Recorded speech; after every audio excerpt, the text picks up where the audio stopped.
let's explore boundaries in relationships. Now, before we set boundaries, we have a recognition, a realization. See, boundaries are set because of an inner recognition, an inner realization. It's from this clarity that you want to set a boundary. Now, this boundary that you set in your relationships could come from the clarity of protecting that which is sacred. You see that it's from this clarity of realizing what is sacred that you want to set this boundary in order to honor, respect, and love that which is sacred. So this might look like setting a boundary with friends who don't respect the sacredness that you have come to realize. It might be with a significant other, girlfriend, boyfriend, wife, husband, that you make it very clear of this boundary that you're setting, that you're not willing to tolerate what you used to. And in a way, it's sort of like putting your foot down, marking the line in the sand, where you simply draw the line and say, enough is enough. No more of this. So in a way, setting boundaries, integrating boundaries into your relationship is sort of reclaiming sacred territory within yourself. And because you no longer disrespect yourself or dishonor yourself or abandon yourself, you're no longer tolerating that within yourself. So you no longer tolerate this distortion in your outer reality, in relationships. These boundaries are not only just for protecting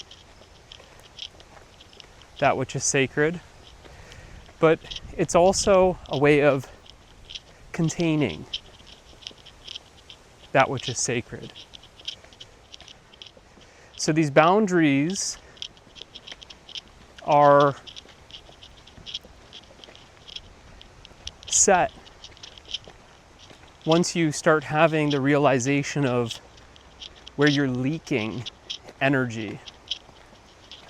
And you see, you're leaking energy because of the lack of boundary.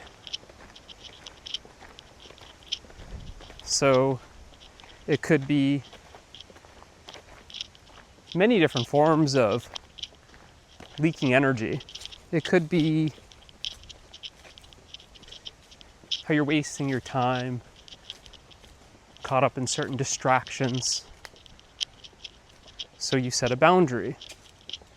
No more spending hours on end doing mind-numbing, what do people call it? Mind-numbing scrolling on social media but you set that boundary that prevents you from leaking that energy, spilling the energy, wasting your time. Perhaps it's with certain friends that you spend too much time and you don't know when to draw the line. You don't know when to say enough is enough. You don't know when to end the conversation or walk away. So this leakage, this spilling of your energy, wasting your time, wasting your energy, these type of conversations with people where it feels like, where did the day go? Because you wasted a lot of your time. You then protect your time. You see your time as sacred. You see your energy as sacred. I'm not going to expend my energy with these type of people in these type of situations. And you set a boundary. Less time with these people, or a boundary, less frequency with these people. And it could be simply not calling them. Hello. Hello. Hey. Come on, Coco. Come on.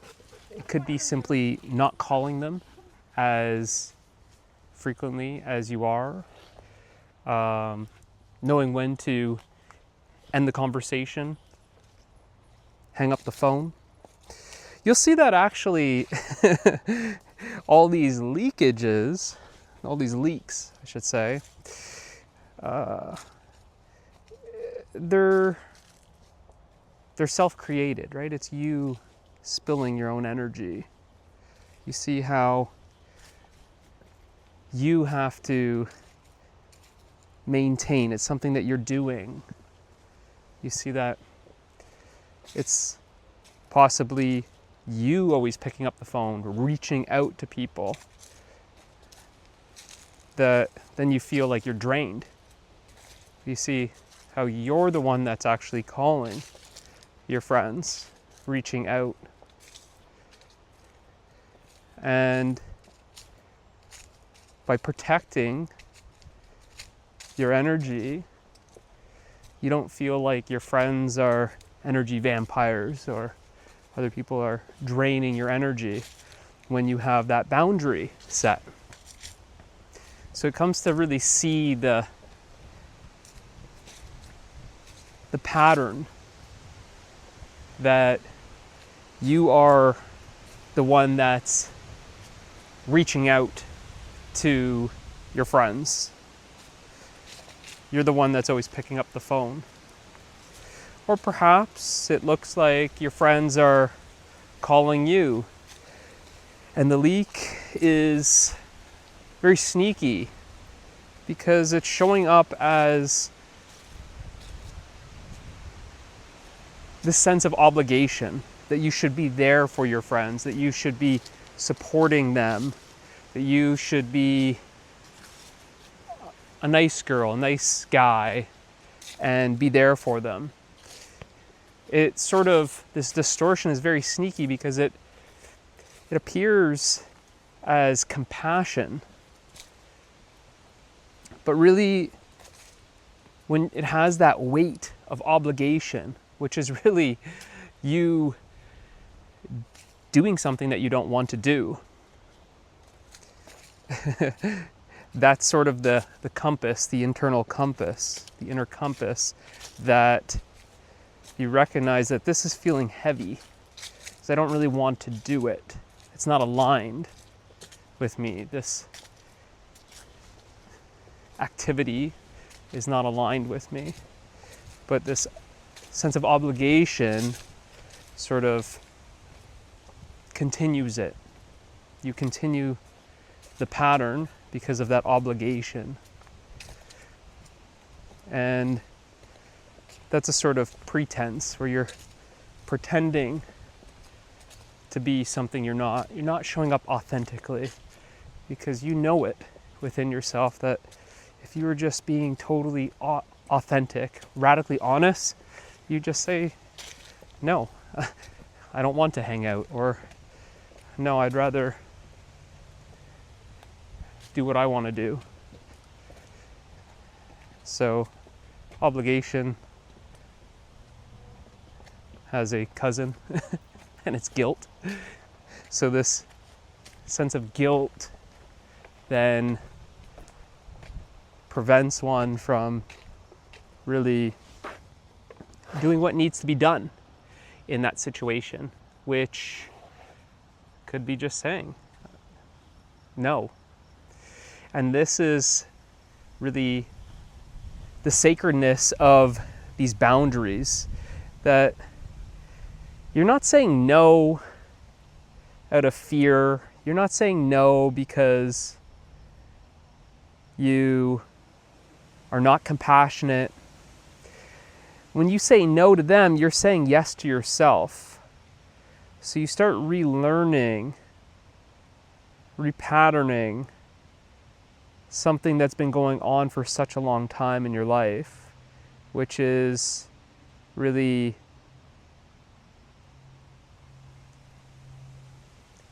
sacrificing yourself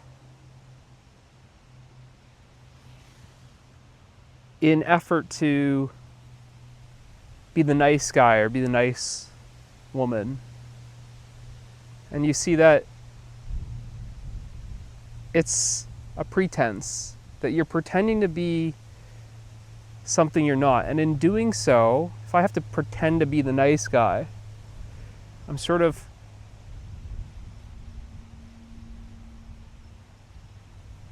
being something that I'm not. And in doing so, I'm abandoning my true self, my authentic self. You see, that's not love, and that's the distortion. We think that that's love. Oh, I have to listen to this person on the phone vent for an hour or 2 hours, and I feel like I'm being such a caring woman, I'm being such a caring man to just listen. But I feel so drained and heavy after that call. During the call, even during the call, it's sort of like you look at your watch and just let them, kind of wrap this one up, this one little topic, but they go on, and right when you want to end that conversation, hang up the phone or say you got something else to do, there's that sense of it continues. It's a spill, it's a leak, and that's because there's no boundary. There's a fear that arises, the fear of what are they going to think, the fear of, well, what if they don't see me as the nice guy or the nice girl anymore? What do they think if I say no? They might think I'm too harsh, too bold, too cold. And that's what prevents you from having a clear boundary. See, having a boundary doesn't make you cold, it makes you clear. That's what a boundary really is. Remember I said it arises from clarity. It keeps things clean and clear. When you don't have that boundary, what you experience is this entanglement. It gets messy. It's sort of like that conversation that could have been 10 minutes then turned into 2 hours, and then you've got a lot more chaos going on because whatever happened, I don't know, you forgot to pick up the kids from school, or you had some deadline to meet at work, or you told your partner you'd have dinner ready when they came home, or something else needed to be done and it didn't. So you see, the lack of boundaries then creates a lot of chaos in your life. Boundaries keep things clean and clear. They create a sense of structure and order in your life. They protect that which is sacred. So when you don't have that boundary, you're not protecting what is sacred, then you don't contain it.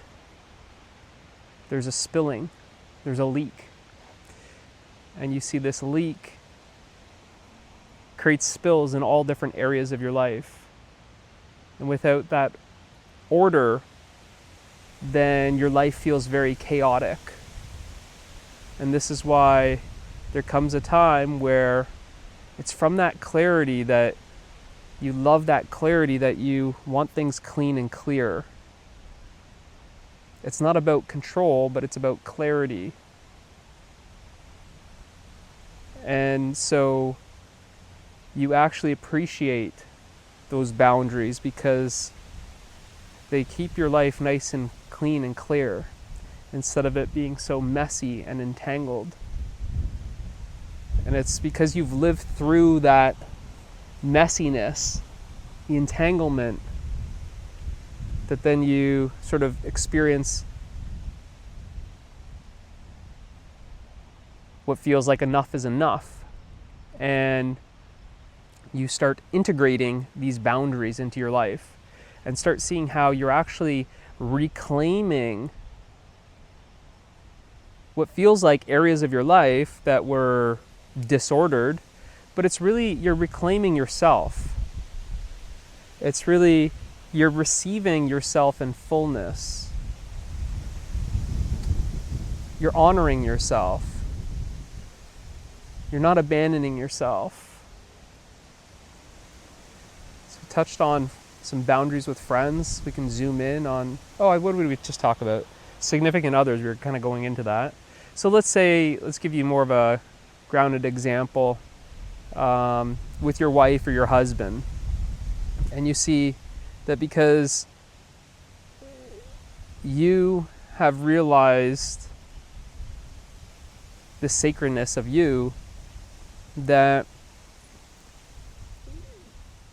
you have a sort of, let's call it intolerance, like a dairy intolerance. It makes you bloated. But it's sort of like that because you have this sensitivity that now picks up on distortion. And you don't want to live in distortion. So you don't tolerate this distortion in your life any longer. And it really requires you to have this clarity. This is really when you really start expressing what I call the fierce feminine. It's not afraid to speak truth. It's not afraid to burn bridges. It's not afraid to be the storm. And like this, it just tells things how they are. And if you've been experiencing that pattern in your life, the pattern of self-sacrifice, and self-abandonment, then you see that this boundary that you're setting with your partner, your husband or your wife or your girlfriend or your boyfriend, is sort of ending that distorted pattern. You're saying enough is enough, no more. I'm not going to tolerate this. And this requires you to really embody that respect, that honor, the dignity. So you can't just set a boundary because of it being some sort of ideal. This is what then transitions one from realization into integration. So there's realization, integration, embodiment. You have to integrate that boundary with your partner because you are no longer tolerating that abuse. You've been passive or soft for far too long, and your partner is a sort of used to getting away with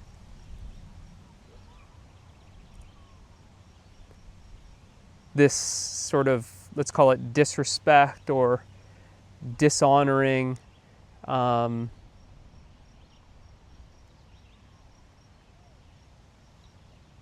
just call it an activity.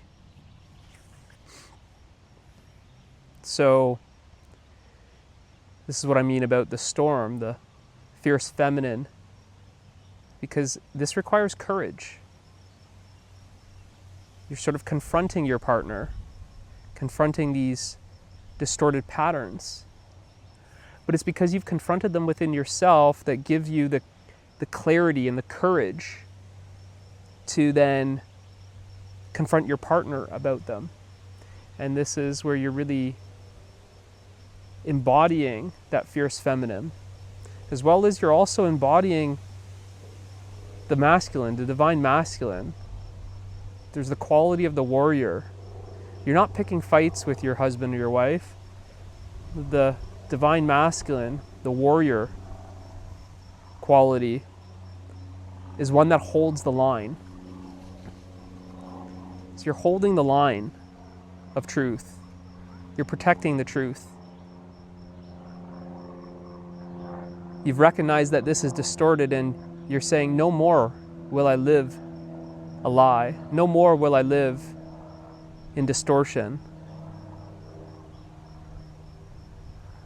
You want to live in truth. So when you recognize disrespect, dishonorment, when you recognize something that's not love, then you'll call it out. You'll stand up for yourself. You won't abandon yourself in the name of keeping the peace. You're not afraid to rock the boat, ruffle the feathers. No longer are you softening because your partner is uncomfortable with the truth you speak. You're no longer fragmenting yourself, but instead you are standing as wholeness, integrity, one within yourself.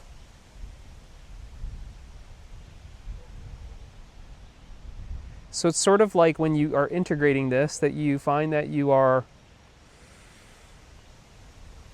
having more of a spine, let's call it. You might experience it as confidence, courage, this confidence, standing up for yourself, this having a backbone. You're not bending, you're not folding, you're not collapsing. Whereas in the past, you would collapse. Your partner would say something, might be all scary. And because they get away with it, that's where the pattern gets ingrained. So because you set these boundaries, you're now standing up for yourself. You're standing up for what's true. You're holding the line for what's true. You're standing, moving in integrity. This creates a lot of disruption. This is the storm. And you experience this storm, which feels like chaos. It's very paradoxical because you are experiencing what already feels like some chaos in your life, in your relationships, because that's the nature of this transformation. You experience this friction. It's not all love and light in your relationship. Oh, I've realized the truth and now it's kumbaya with your partner.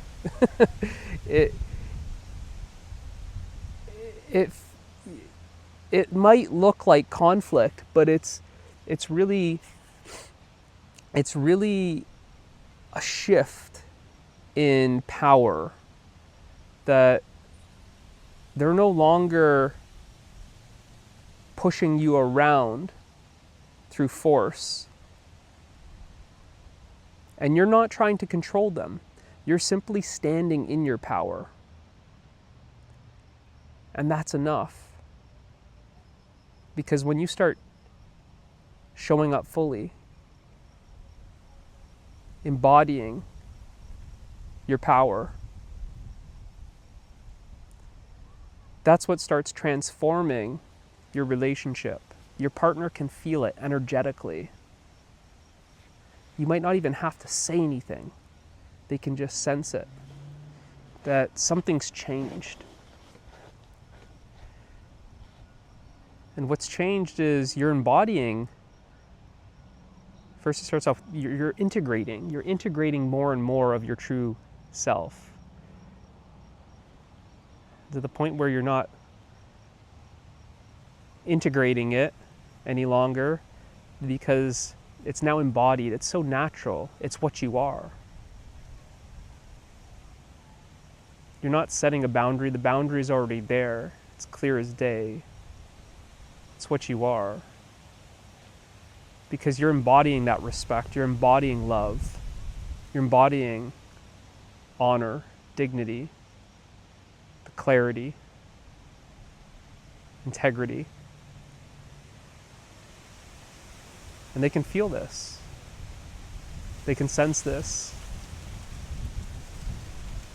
And when you set these boundaries, these walls, which aren't made of fear, they're made of love.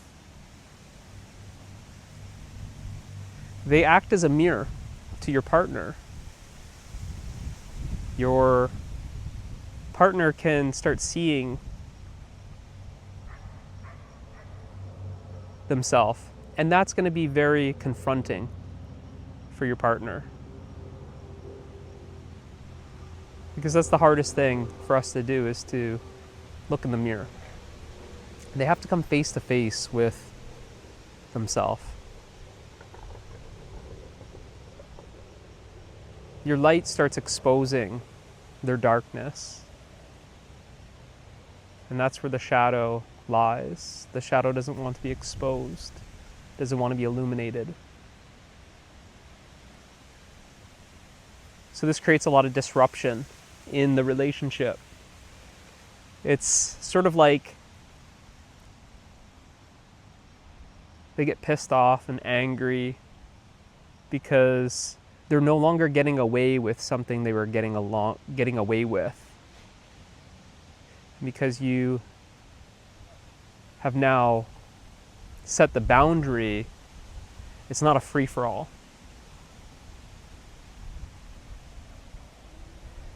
And you'll experience some pushback. That's the resistance to truth. And your job is to simply hold that boundary. Because you're not just holding a boundary, you're holding a frequency. The frequency of truth, honesty, integrity, love, honor, dignity. That's the frequency you're holding when you hold those boundaries. And those boundaries are going to get tested. Because these patterns have been going on for such a long time. Perhaps you're in a 5-year marriage, 10-year marriage, 15, 20, 25, 30 years of this pattern is not going to dissolve overnight. It's not like you set the boundary, have that conversation with your wife, stand up for yourself when she's used to controlling or forcing or disrespecting or abusing you, whatever it is. Or likewise with your husband or your boyfriend or your girlfriend. It's going to take some time. And once you set that boundary, you'll find that he or she is going to test that boundary. And this is really when you're going through that integration. It's like an initiation. It's like you're being tested. It's the same way with kids when they test our boundaries as a parent. They want to know, is this real? Because for them, it's like they were getting away with it for the last 30 years. So they kind of just check in. Let's just see if you were just all talk the other day. But when you hold that boundary again, you're declaring this is real. This boundary is real.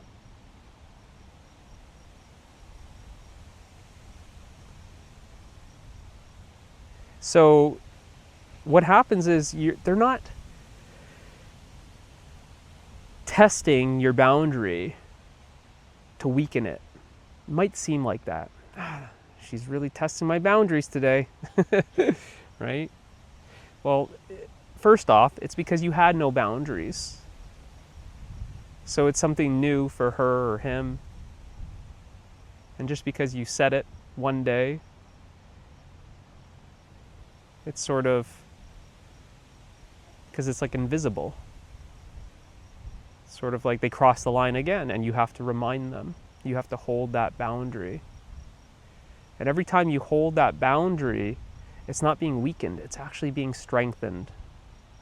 So they test the boundary, and that's helping you integrate that boundary more and more, standing up, and to the point where it just becomes what you are. It's like it's second nature. They just know it. And they know it because at that point it's so natural to you that you're embodying that boundary. That boundary is an expression of your embodiment. So to be embodying the honor, the self-respect, the love, the dignity, you see that you would have these boundaries as an expression of that.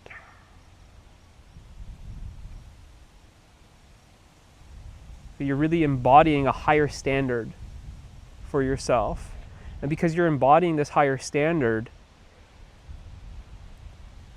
your energy is sort of, it's like your presence is it's commanding. Everything must rise to meet that standard.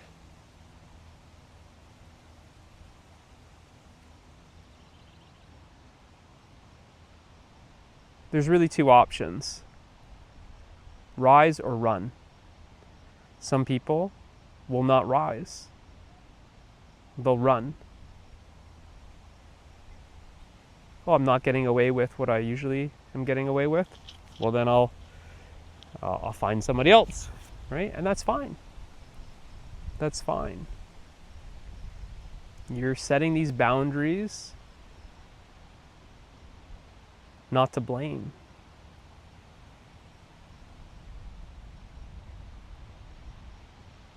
And it might require you to walk away without shame. It's another form of having those boundaries, is knowing when to walk away from that which no longer serves you. Again, just like the boundaries, where the boundaries aren't made because you fear something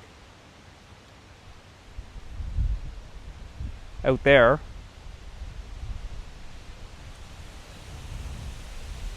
They're made of love. That you're no longer abandoning yourself.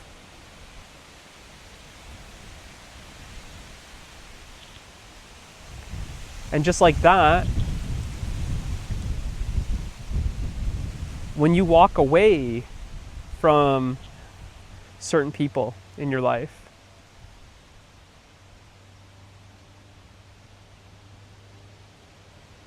you're walking away out of love. That action of walking away is not walking away to escape something, to bypass. Actually, walking away in that clarity from from a place of love is actually when you're embodying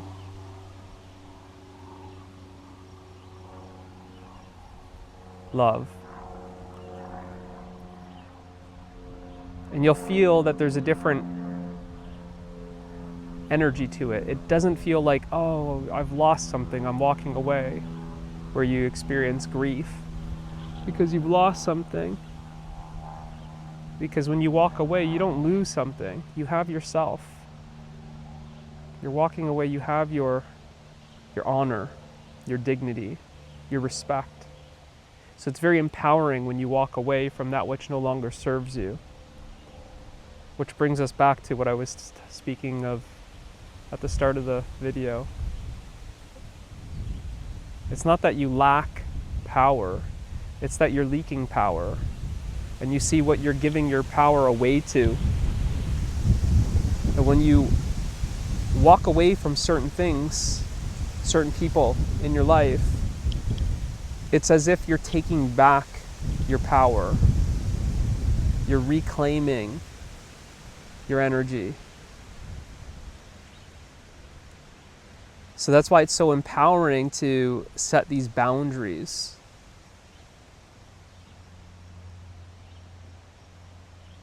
It takes courage. It takes discipline.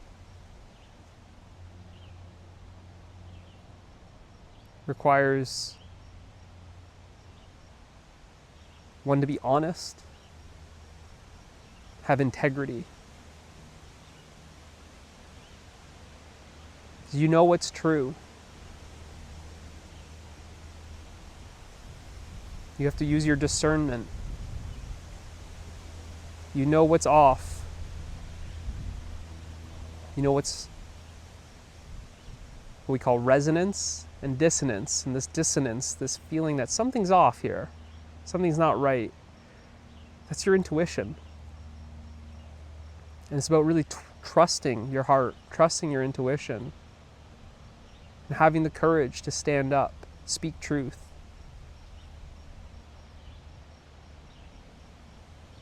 To wield that sword, cut through that illusion.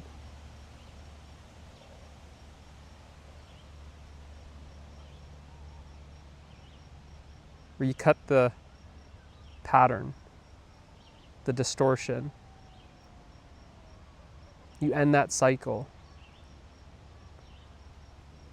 And if people leave your life, then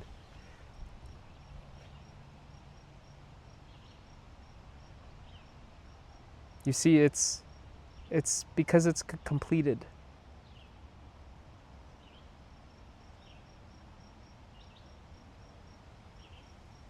Your growth, your transformation is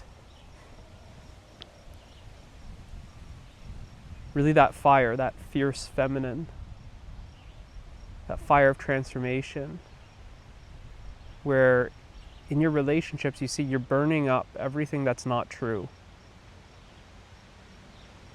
Those old patterns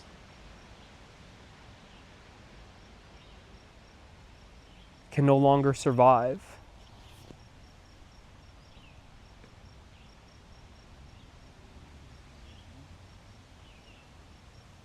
Now, a lot of people in the spiritual community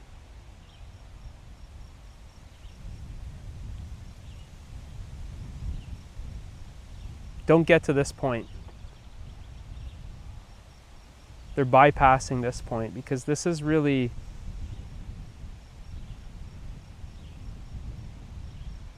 about embodying, expressing truth, what I call living truth. This is where you take that realization and you integrate it into everyday life. And this is what transforms your relationships. It's living truth that transforms your life. You're not just sitting passively, camping at realization. There's more to go.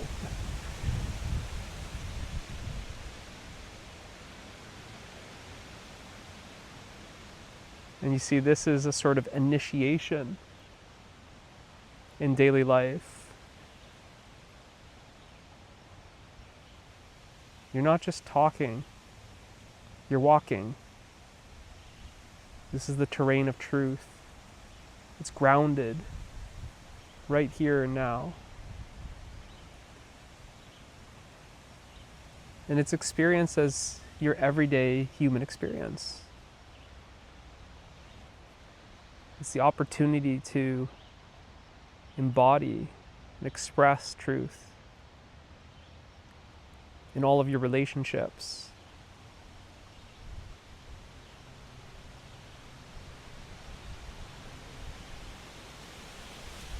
You see, with these boundaries now set, there's more order, structure, containment.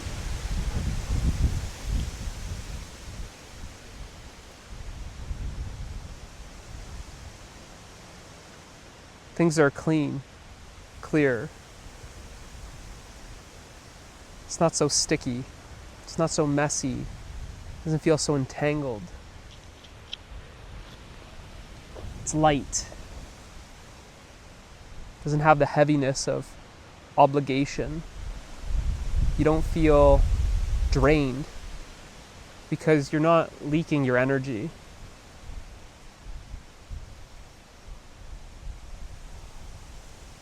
You're not silencing yourself. You're not suppressing yourself. You're speaking truth. You're not living in fear.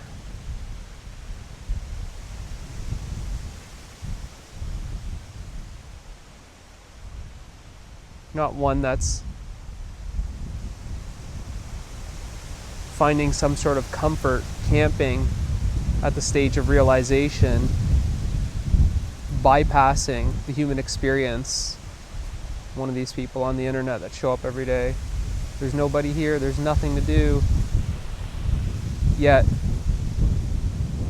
please send me a donation to my personal PayPal account.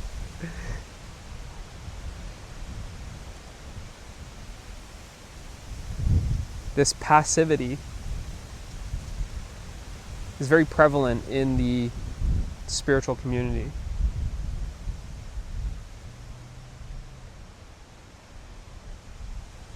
But what's being asked, what I'm inviting you to, is not to step back from life, but to step into it fully. Can you live this paradox of being boundless, yet able to set boundaries?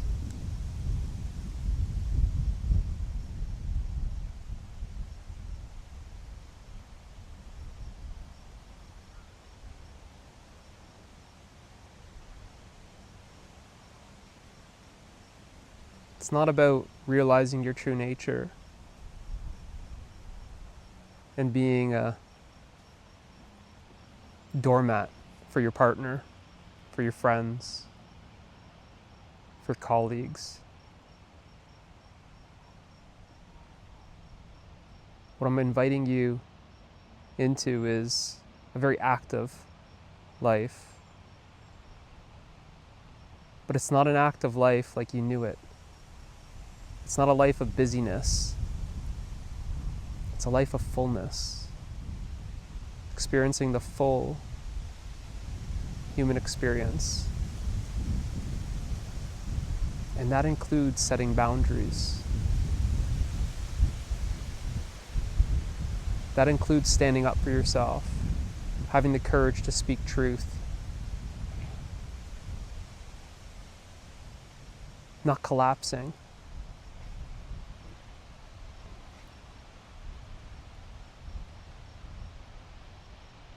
Under pressure.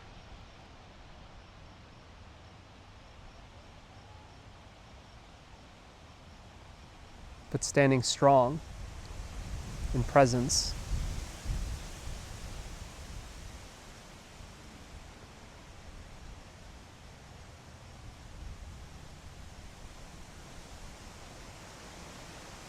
And if it sounds like this is perhaps what you need to integrate,